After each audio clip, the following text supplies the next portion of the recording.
So tell me about this. You brought a little bottle with you today. So yeah, this was fortunately you can find organic vodka, especially here in Humboldt. Pretty much anywhere that sells spirits, you can find the organic vodka. The Humboldt's Finest is harder to find, so I just brought you that one, so you could try it at your leisure. So that's our hemp infused vodka. As I was out selling the organic vodka, people say, "Oh, you're from Humboldt." I know what Humboldt's The famous legacy. for, and I say, "What, redwood trees?" And then they're, no, you know what I mean, wink, wink, nudge, nudge, and so basically everyone kept saying, "Oh, when are you going to put some of that quote unquote local flavor in your vodka?" And say, I want a cannabis flavored vodka, and it's I do have a chuckle, and but I just heard that so much, and they say the customer is always right, so Screw it. yeah. So it's it's not legal. There's no legal way to make a marijuana infused alcohol. Even here in California with our all the new cannabis legalization, there's strict state laws that separate alcohol from actual marijuana.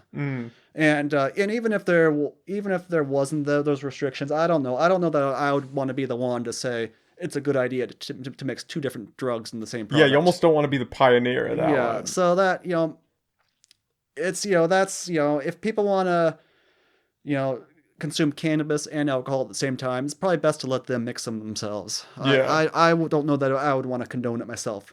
So, but anyway, so after a lot of homework, I figured, well, doesn't just because we don't want to make a product that will get people high, it doesn't mean we can't enjoy some tasty cocktails.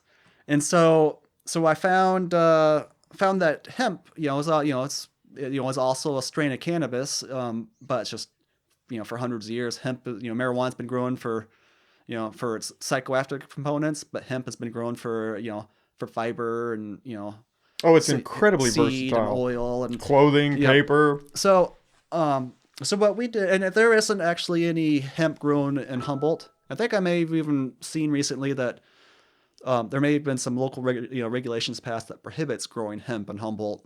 Oh, really? I I don't know if it was accurate, but I saw it somewhere online. That would be But so crazy. You can grow weed, but not hemp. and again, I think that probably comes down to those vested interests, financial interests. I mean, if people start growing big fields of hemp, it could cross pollinate and mess up their cannabis operations. So in any case, we got to look over the border into Josephine County, up in Southern Oregon, and so we got a legal food grade hemp, and we infuse it with some vodka. And so what we're trying to do is we're capturing the aromatic terpenes that are common to hemp that give it a fresh, leafy, herbal quality. So we kind of found out pretty early in our experimenting that kind of what people expect marijuana to taste like, kind of skunky and funky, and those qualities doesn't really make for a tasty cocktail.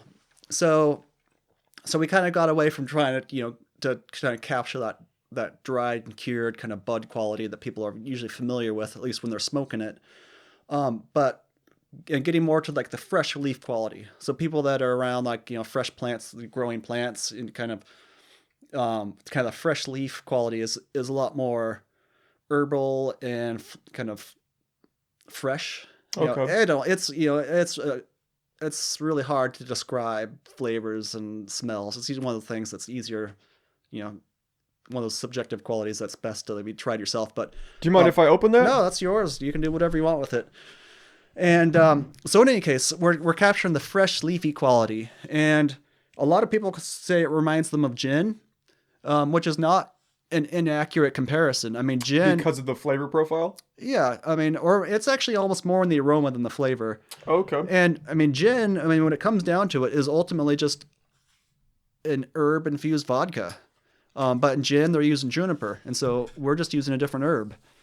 And so when it comes to making cocktails with it, you can just kind of, you can Show it to the camera so people can see it. you can use it as a substitute for gin. It was a good starting place for cocktails, and it works well with a lot of herbal ingredients like cucumber and basil and mint and lime. And so in any case, we did some experiments, trying to, customers always right. So we thought we'd give them what they were asking for, and in the end, that was our Humboldt's finest. And it's it's just a kind of a herbal botanical spirit. We actually won a double gold medal at the San Francisco World Spirits Competition. Which is wow. It's a pretty prestigious competition, and it's been at least prior to the coronavirus, a really big fan with a lot of kind of craft mixologists and bartenders. I'm just gonna pour a shot. You can pour me a tiny splash. Okay. I'll just It's a podcast. Why not? Yeah. Right? just do a little quality control. Make sure Everything's make sure you got tasting a good batch. But yeah, no, that smells good. Most of our quality control is done just based on with our sense of smell. I